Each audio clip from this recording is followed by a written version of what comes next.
Heavyweight champion of the world. That is the biggest smile we have seen on Mr. Dibble's face.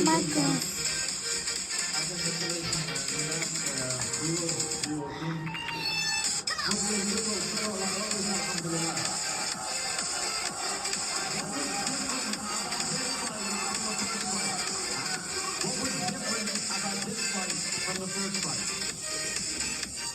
I don't know what I think this fight better than the first fight, but it's my time to come back. We come back, we've got third galaxy coming to you right after with 3 figures in the end in his third fight. Is that what you want? A rubber match with the big people. Second fight too. I mean, without my choice, but We're gonna do third fight. Crazy, a tremendous fight.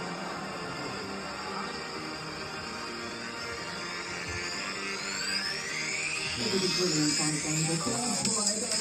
We want to see it all again. You know what? Mas ma-appreciate mo to pag pinanood mo yung replay na bine-breakdown nila. Tapos ine-explain. Ganun eh. Masarap din manood nun eh. Tapos ini-slow mo. Makikita mo yung strategy. Kasi hindi mo makikita in real time sa bilis eh. Kaya nga. Pero pag ini-explain nila yung paano yung mga moves, yung mga counter nila. I think we might see that as well. I think we saw that, but definitely in the ring. He actually used to shake Dibble's hand. You know what? I understand, you know, emotions are running high. That both fighters, fighters, want to win that much. And this is about doing a match. Congratulate naman niya eh. Hindi naman niya sinasabing dinaya siya. And